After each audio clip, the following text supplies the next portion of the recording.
So we have been walking through the Gospel of John, and if you've been tracking closely, you're probably thinking that we've moved backwards today, right? We're walking through an 8-week series on the I am statements of Jesus, and we are finding ourselves back in chapter 8 after having been, well into 14 and 15. So just bear with me. It's not an oopsie. It's not an accident. It's very intentional in the planning of this series. But this is the last Sunday that we're going to be in the Gospel of John together.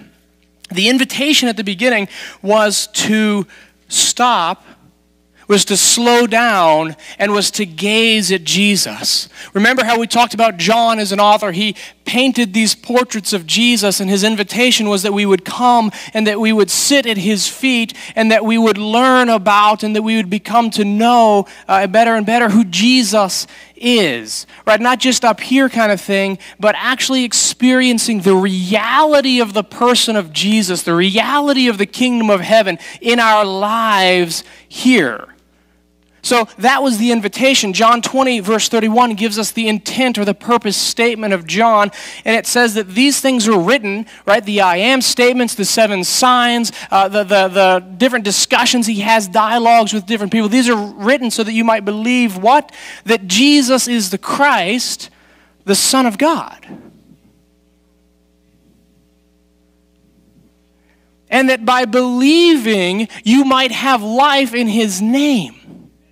So the entire purpose of this series, the purpose of the book of John, is that we would have life in the name of Jesus Christ. And he's not talking flesh and blood life. Like, we have that. And quite frankly, that's kind of messy, isn't it? Like, this flesh and blood existence that we have isn't easy.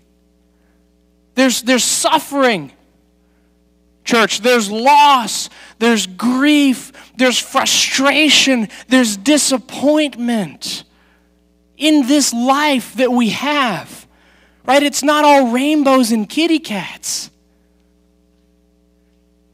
And yet the purpose of believing in Jesus is that somehow we would have his life in the midst of the messiness of the physical life, in the midst of the loss and the sorrow and the grief and the disappointment, church, in the midst of all of that, in the midst of the frustrations, is that somehow we would experience the life of Jesus Christ in the midst of the reality that we're in. That's what true life is. That's what we gain. That's what we have, church, in Jesus. And I hope that as we have walked through this series that you have gotten to know Jesus more personally and more intimately in your own life. Because the reality is that the kingdom of heaven is unshaken. That the kingdom of heaven has joy and hope and love, and that doesn't change based on what happens here. And if our hope is in the things that happen here, if our joy comes from the things that happen here, they will fail us and they will crumble at some point. But see, if we're sourced by this, then it doesn't matter what happens here. We'll still have hope and joy and love in the midst of this. That's what we're called to do as followers of Christ. So the title of this message is simply, What Only God Can Do. Because there's certain things that only God can do. There's certain things that only God can say. And as we've been looking at the life of Jesus, he's doing those things, right? And he's saying those things that only God is allowed to say. And only God is able to do. So we have to ask ourselves this question, who is this man? Who is Jesus? Who is he? And that's what we've been studying.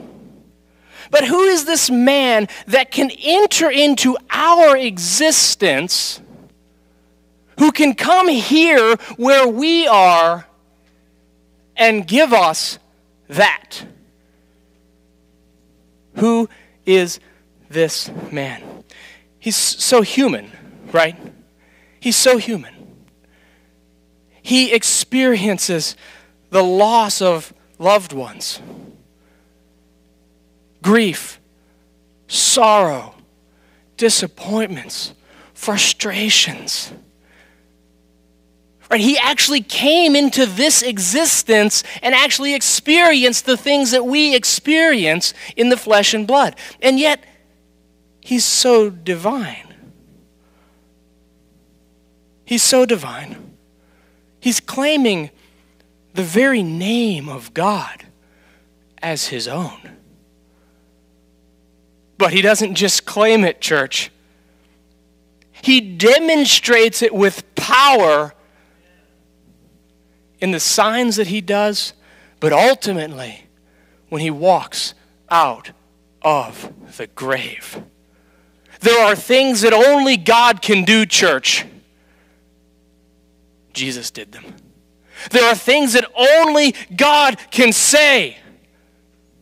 Jesus said them before Abraham was. I am.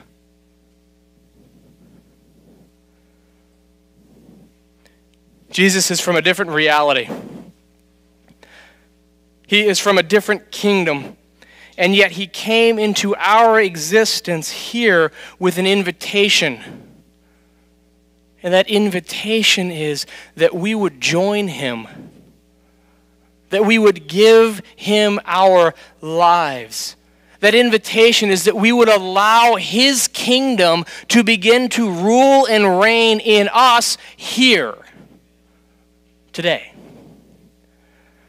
See, it's not just to know that he is the bread of life, but it's to walk in that reality in the midst of the frustrations and the disappointments of life. It's to walk in the reality that we have been sourced by, and there's an abundance of heaven that is ours every day, his provision. He doesn't just want us to know that he's a shepherd, church. He wants us to hear him calling his sheep by name, intimately and personally, so that in the midst of the sorrow and the loss and the grief, we're listening to our shepherd's voice, guiding us and leading us to green pastures. He wants it to be a reality here and now, in the midst of things that only God can do. That phrase actually comes out of Mark. I feel like I'm kind of betraying John if we take a title of a message for John out of Mark. And yet I think it's fitting. Mark chapter 2, there's a story of a house that's full. There's friends that are trying to get their buddy to Jesus. He's paralyzed and they're carrying him. There's no room in the house. Jesus is teaching and people are packed around. They come through the roof. They set him down. What does Jesus do? Your sins are forgiven. The response is this: who can forgive sins but God alone? Things that only God can do. Things that only God can say. So here we are in John chapter 8, and there is a dialogue taking place between a certain group of Jews and Jesus. And that's when Jesus answers the question for us, who is this man? 8 verse 58, simple statement. Before Abraham was, I am. Now, all along in this series, we've been telling you that there's 7 I am statements. This is the 8th. Isn't that exciting? It wasn't an accident. Because this I am statement is different. It's not attached to a metaphor like the others. This I am statement is just straight and pure and simple and holy, divine. It's the name of God himself. I am. We know where it comes from. Exodus chapter 3, verse 14, the conversation with God in the burning bush with Moses. Go into Egypt. Moses says, who do I say sent me? God says, I am. I am is sending you. And so here we see that Jesus is claiming that name. The Jews are standing before Jesus and they're saying, well, who are you? Jesus says, I am. And this is actually a declaration of his identity after a really long and heated discussion. I encourage you to go back and read chapter 8. There's some pretty harsh things said by Jesus himself in John chapter 8. And yet there's so much significance built into the name I am. It's not a statement of existence, you know that. It's a statement of self-existence, of eternal existence, of unchanging existence. There's so much packed into the name I am. Why is it so hard for this group of people to understand that Jesus is the great I am? Because Jesus was standing before them, churches, flesh and blood. And that's baffling. If we truly understood who God is, it would blow our minds that Jesus would stand in front of them in real time, in real space, in a real skin, in real body, experiencing real loss and real grief and real pain. We have such a small view of God, we don't see how that's so marvelous. The El Elyon, God Most High, Jehovah Jireh, the captain of the Lord's army, here he is in human flesh and blood. No wonder the Jews were just having a hard time with this. It's baffling. Yet this is exactly what is taking place, church. God Most High, the creator of the heavens and the earth, broke into our existence, broke into our reality with a personal invitation of rescue for you and I.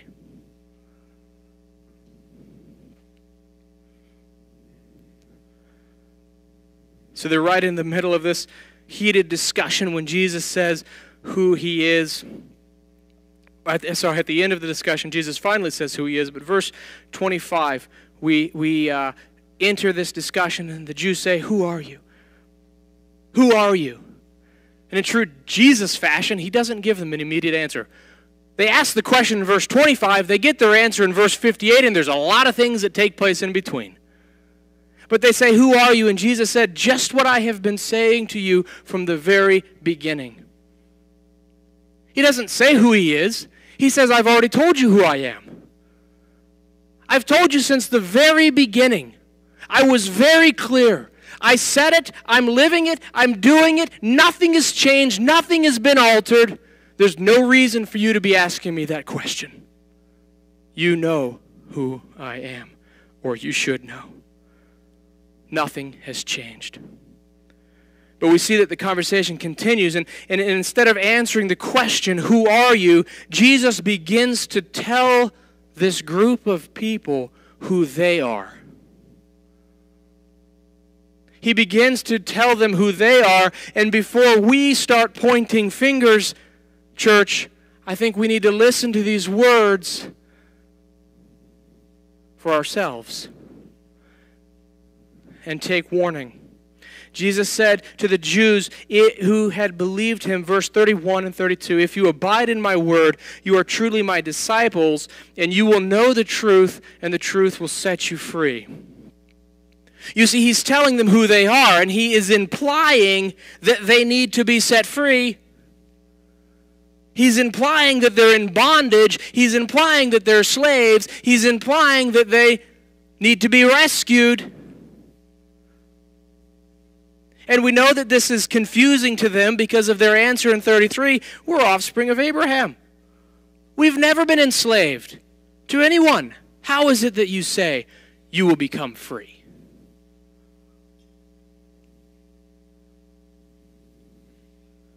So here we have this group of individuals that is looking within this reality. They're looking at the circumstances and their lineage and things taking place here on earth, and they're counting on those things to bring them and to give them freedom. They're saying we're not enslaved to anyone, we're descendants of. You see, that's all here. That's all right here. And they're saying because of things here, we are free. But church, our salvation and our rescue cannot come from this realm. It cannot come from here. It has to be something greater than. And if we turn to things in this reality for freedom or for hope or for, it will ultimately fail us. Jesus is telling them that they need to be set free, a greater freedom than they think they have from the things of this world. Truly, truly, I say, verse 34, everyone who practices sin is a slave to sin. The slave does not remain in the house forever. The son remains forever. So Jesus already had introduced in verse 24 this idea of sin, but they weren't getting it. This idea that sin is what enslaves and sin is what it makes them in bondage. So he's making it a lot more plain here. If you practice sin, you're enslaved to sin. You're asking me who I am, says Jesus. Let me tell you who you are. You're slaves.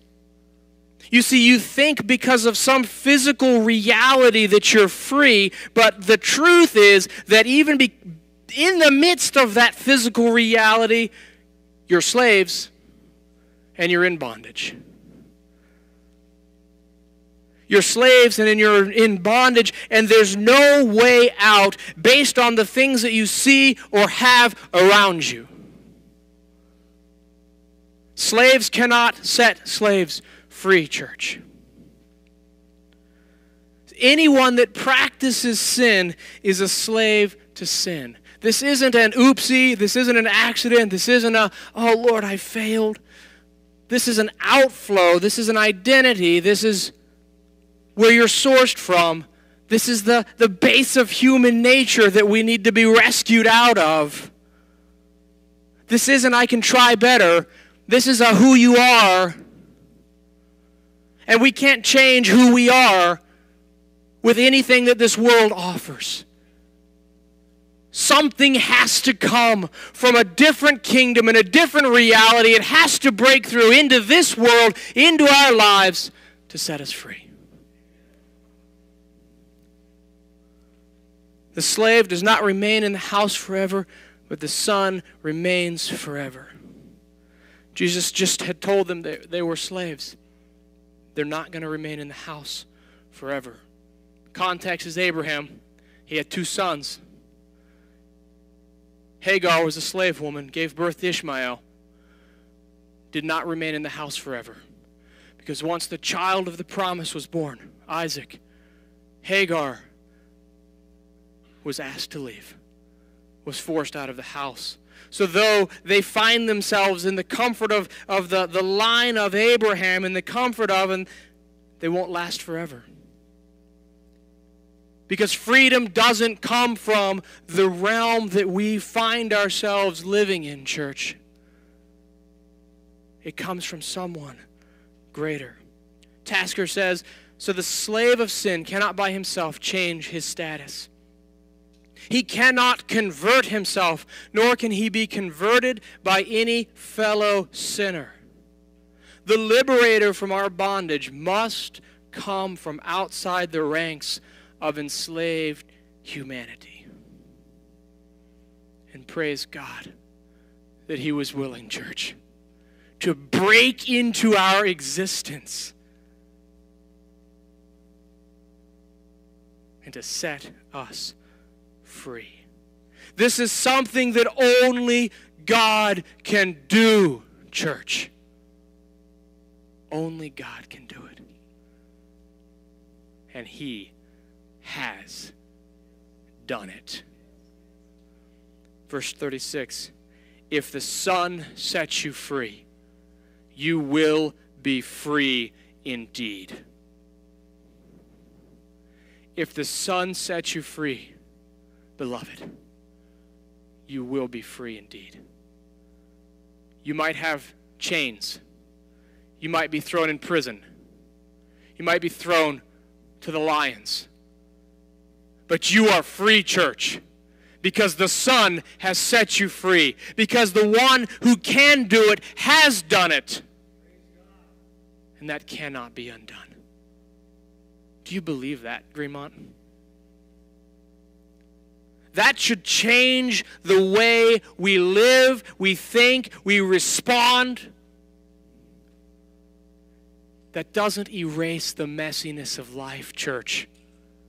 It doesn't take away the grief. It doesn't take away disappointment or loss or suffering or sorrow. It doesn't take that stuff away. But in the midst of that stuff, in the midst of the mess, we have hope. We have joy. We have love. Because He has done it. This is really good news, church. And by believing in Jesus, you have true life. Jesus finally gets around to answering their question, verse 56 through 59. He says, your father Abraham rejoiced that he would see my day. Jesus is setting them up here, as he usually does. Abraham saw it and was glad, so the Jews said, you're not 50 years old. And you've seen Abraham? That's exactly what Jesus wanted them to say. Jesus said, truly, truly, I say to you, before Abraham was, I am. So they picked up stones to throw at him, but Jesus hid himself and went out of the temple. I just wish I could have watched that. What does it look like for Jesus to just hide himself? Like that happens regularly. He just kind of like disappears. They're not stoning him for claiming to be greater than Abraham. They're stoning Jesus, or they're trying to stone Jesus for claiming the divine name of God as his own. For saying something that only God can say. But here is God, church, in flesh. In flesh. And he is broken through into this reality to rescue those who will give their life to him. See, our salvation cannot come from the things of this world. They can't. You can try, you can look, you can hunt, you can search. You can have a pretty decent life. But ultimately, it will fail. Rescue and salvation have to come from another realm and another reality. And in Jesus Christ, it has come.